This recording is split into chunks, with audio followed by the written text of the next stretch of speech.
Oke, kembali lagi kepada Sule ya. Ini bagi teman-teman, sekali lagi saya tantang kalian PA212 yang katanya mengaku pecinta Rasulullah untuk kalian menyimak. Allah saja mengampuni, kenapa kita tidak gitu? Sedangkan yang memiliki siksaan paling berat adalah Allah Subhanahu wa taala, bukan kita. Meskipun kita mau memberi efek jera kepada siapapun manusia yang ada di bumi ini, pukul, tonjok, tendang, banting. Kalau memang orang itu sebagai seorang bajingan, dia tidak akan pernah bertaubat. Teman-teman, di video ini saya ingin mereaksikan apa yang menjadi keresahan saya, yaitu di mana akhir-akhir ini heboh di media sosial tentunya, yaitu tentang pelaporan Sule. Ya, Sule dilaporkan. Sebenarnya bukan Sule pelakunya, tapi Budi Dalton. Dari beberapa tahun yang lalu, 2 atau 3 tahun yang lalu, Budi Dalton sudah banyak melakukan klarifikasi, meminta maaf. Di sini saya akan mengkomparasi antara, ya kalau ini dibilang penistaan agama ya, Weldo lebih lagi menista agama. Ya, kalian teman-teman yang mengaku PA212 ya, atau bagi orang yang mengaku katanya pecinta Rasulullah SAW, saya menentang kalian semua untuk nonton 11 penyesatan dari Weldo. Apakah itu masuk penistaan agama menurut kalian? Kenapa sampai sekarang hanya orang-orang yang tidak memiliki power besar untuk berbicara? Contohnya seperti saya lah, karena saya memang tidak memiliki power seperti orang-orang yang memiliki massa banyak seperti itu. Berbicara tentang massa ya, di sini saya berbicara tentang power. Mas Heri kenapa tidak melaporkan Weldo ke polisi? Kenapa hanya membuat konten di YouTube? Nah, inilah alasan pertama saya. Ingat kepada Firdaus Oiwobo, di mana orang yang tidak percaya pada dukun, syahadatnya telah batal. Itu termasuk penistaan dan itu sudah dilaporkan. Itu sudah dilaporkan oleh beberapa forum, ya, dan tidak ada eksekusi sama sekali. Ya, tidak ada eksekusi. Dan bagaimana orang seperti saya, individu seperti saya, melaporkan Weldo? Saya di sini berbicara sebagai orang yang ingin memviralkan suatu penyesatan yang dilakukan oleh seseorang. Contohnya seperti Weldo. Weldo ini sangat parah bagi saya pribadi. Dia tidak mengaku sebagai umat Nabi Muhammad, tapi dia mengutip beberapa hadis, beberapa pernyataan, atau beberapa ayat dari Al-Quran. Namun di beberapa pernyataannya juga, si Weldo ini menista atau memperselisihi dan banyak sekali melakukan penyimpangan. Ya, penyimpangan. Dan lebih tepatnya Weldo ini sudah menista Allah dan juga Rasulnya. Oke, kembali lagi kepada Sule ya. Ini bagi teman-teman, sekali lagi saya tantang kalian PA212 yang katanya mengaku pecinta Rasulullah untuk kalian menyimak pernyataan Weldo dan membuat tindakan. Ya, buatlah tindakan. Karena apa? Beliau ini memiliki power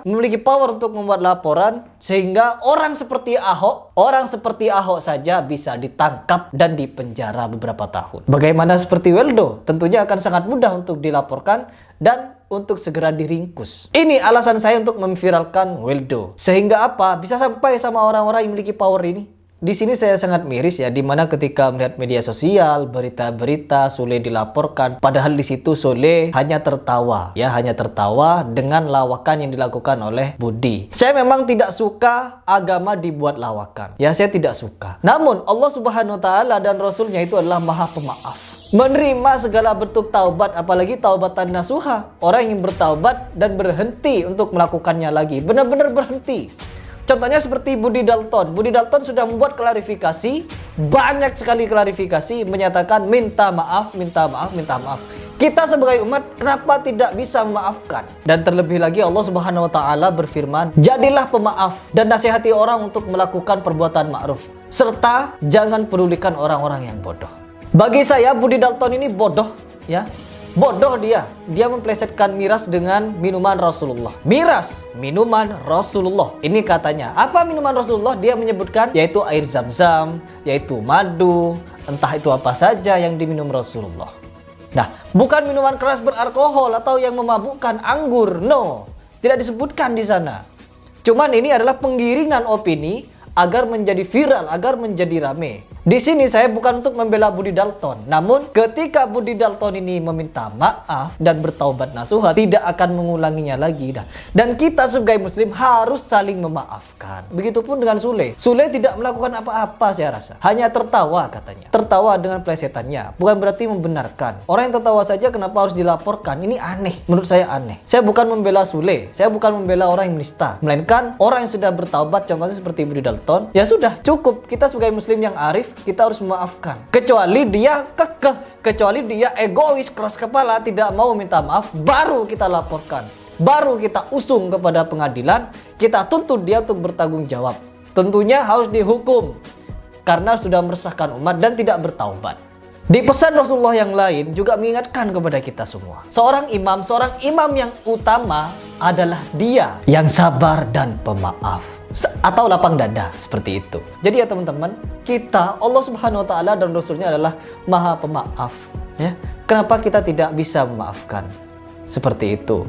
Bukan dengan alibi atau alasan kalau kita tidak melaporkan dan memberi ganjaran kepada pelaku penista agama ini atau mereka ini yang membuat lawakan, ini tidak akan membuat efek jera. Memang betul, ya, memang betul. Kita ingin memberikan efek jera. Namun di sini yang ingin saya garis bawahi, kenapa saya selalu membandingkan Budi Dalton dengan Weldo? Karena keduanya ini sama-sama budayawan. Budi Dalton dengan sangat bijaksana dia meminta maaf kepada publik. Kang Diki punraka iya terus jasa rumpaheun tepang sareng abdi. Nah, bagi yang pernah menonton potongan film itu, sekali lagi tentunya saya memohon maaf.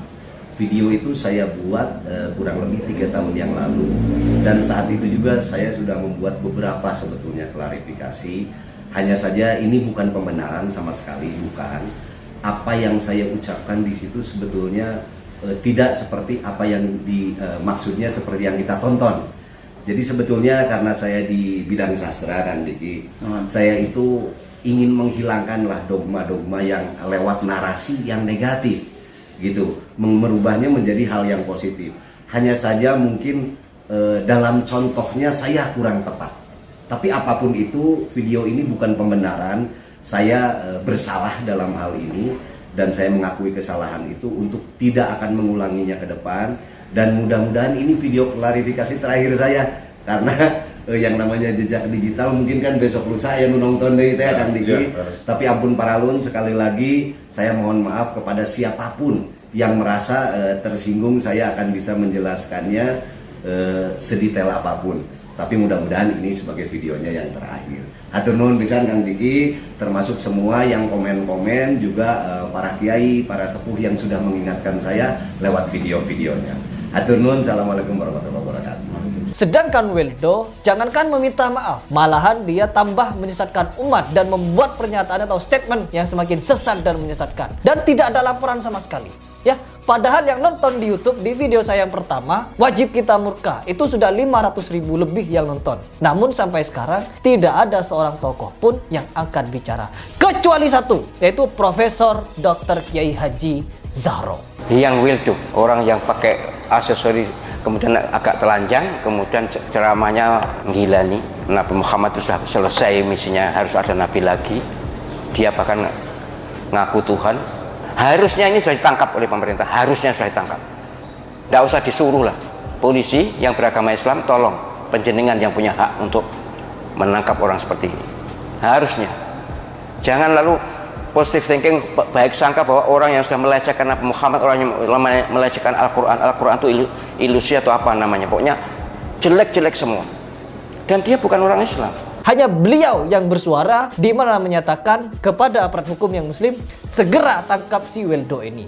Agar apa? Sudah meresahkan umat dan menyatakan dia sebagai nabi dan bahkan Tuhan. Hanya Profesor Zahro. Saya di sini bukan untuk membela Sule dan Budi ya. Namun di sini saya mengkomparasi agar kalian share video ini kepada PA212 agar sampai kepada yang bisa melaporkan, agar segera dilaporkan itu Weldo. Dia segera ditangkap, diringkus, ya bukan orang seperti saya. Kita harus ingat kepada kejadian dukun yaitu Firdaus Oiwobo, di mana banyak yang melaporkan tentang penistaan agamanya kepada syahadat, yaitu Persatuan Mahasiswa, dan juga ada beberapa orang melaporkan Firdaus, namun tidak ada tindakan. Dan di sini ramai sekali. Semoga ini bisa sampai kepada orang-orang yang mungkin memiliki power untuk melaporkan. Agar apa? Agar segera diproses. Siapa yang diproses? Weldo. Kalau saya pribadi resah kepada Weldo. Karena apa? Weldo sudah berani duduk bersama seorang dai. Dan di sana saya mendengarkan statement yang nyeleneh, aneh bagi saya.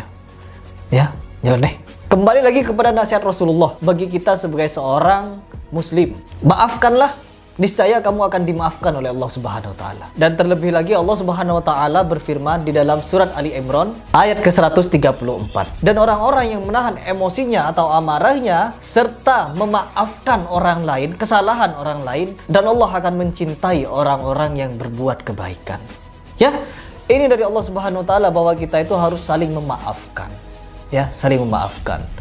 Kenapa kita harus saling memaafkan? Karena orang-orang yang sudah meminta maaf atas kesalahannya, ya kita harus memaafkannya. Efek jerah apa yang harus kita lakukan? Ya kita harus berdakwah kepada dia bahwa apa yang kamu lakukan itu adalah zalim, dosa, dan itu akan mendapatkan ganjaran kelak di akhirat. Apabila kamu tidak bertaubat, maka kamu akan mendapatkan siksaan dari Allah Subhanahu wa taala. Melainkan apabila kamu bertaubat, maka Allah akan mengampuni. Allah saja mengampuni, kenapa kita tidak gitu? Sedangkan yang memiliki siksaan paling berat adalah Allah Subhanahu wa taala, bukan kita. Meskipun kita mau memberi efek jerah kepada siapapun manusia yang ada di bumi ini, pukul, tonjok, tendang, banting. Kalau memang orang itu sebagai seorang bajingan, dia tidak akan pernah bertaubat. Tapi melainkan kalau dia sudah dengan bijak meminta maaf dan mengakui kesalahannya, itu salah. Itu sudah menjadi contoh yang salah bagi orang lain, serta orang lain yang menontonnya akan sadar bahwa hal itu tidak benar dan jangan dilakukan. Kalau dilakukan akan berimbas kepada masyarakat luas. Setelah saya menyatakan beberapa pernyataan di sini ya teman-teman, saya akan tetap menkomparasi antara penistaan yang dilakukan oleh Weldo dan juga Budi. Budi sebagai budayawan, dia sudah meminta maaf, beberapa kali meminta maaf dan tidak akan mengulanginya lagi. Sedangkan Weldo ini bukan hanya menista, tapi dia sesat dan menyesatkan, serta banyak sekali membuat pernyataan-pernyataan yang itu memperselisihi Al-Quran dan Al-Hadis. Seandainya Weldo ini ingin membuat agama, maka saran dari saya adalah segera urus perizinannya untuk membuat agama baru. Dan jangan usik Islam, jangan kutip satu ayat pun di dalam Islam untuk dinista. Ya, buat kitab sendiri, buat ajaran sendiri, tapi jangan nodai toleransi. Jangan nodai toleransi. Kalau saya berbicara tentang Weldo, saya baru ingat tentang orang yang dulu pernah ditangkap atau beberapa tahun lalu ditangkap. Karena apa? Karena dia mengaku Tuhan dan mengaku berusia 1700 tahun lebih. Katanya 300 tahun lebih tua dari Nabi Muhammad. Dan dia mengaku Tuhan serta menduduki Al-Quran. Dan ujung-ujungnya apa? Ditangkap. Allah. Siapa Allah? Siapa Allah? Allah siapa? Astagfirullah. Yang bikin langit siapa? Apa? Bapak yang menyunabikannya? Bapak? Oh enggak Tanpa laporan ditangkap itu orang karena menduduki Al-Quran. Al-Quran bentuk fisiknya diduduki dan dia ditangkap. Sedangkan Weldo bukan cuma menduduki Al-Quran, tapi menginjak-injak ajaran Al-Quran itu tersendiri. Menginjak-injak akidah. Tidak ditangkap. Apakah tidak sampai kabar Weldo ini kepada aparat ya? Apakah tidak sampai? Sehingga harus didiamkan seperti ini. Jadi ini adalah keresahan saya, dimana kalau saya meresahkan sesuatu, saya akan membuat video agar apa? Agar saya bisa berbagi dengan teman-teman sekalian dengan kondisi yang tengah terjadi di masyarakat ini, di Indonesia ini, di NKRI ini. Jadi teman-teman, ini adalah salam dari saya pribadi kepada pecinta Rasulullah SAW, terkhusus PA212, agar apa? Agar mempelajari siapa Weldo juga. Saya yakin pecinta Rasulullah ini di mana-mana, ya. Saya yakin Rasulullah dinista bukan cuma oleh Budi, tapi oleh Weldo juga. Jadi apa tindakan kalian? Apakah harus diam dan fokus kepada Sule yang hanya tertawa tidak menista Islam? Sedangkan Weldo benar-benar menyesatkan. Dan ini harus ditangkap bagi saya pribadi. Oke, semoga ini bisa sampai ya, dan semoga ini juga bisa viral. Agar apa? Agar tidak ada lagi orang seperti Weldo menyesatkan umat. Agar tidak ada lagi. Oke, itu saja dari saya ya. Semoga ini bisa bermanfaat dan memberikan kita hikmah dan pembelajaran, serta kita mendapatkan taufik hidayah dari Allah Subhanahu wa taala, serta kita bisa dibimbing atau dipertemukan dengan orang-orang yang bisa berbicara tentang yang hak melawan yang batil, benar-benar batil dan benar-benar hak. Saya Heri Pras mengucapkan salam.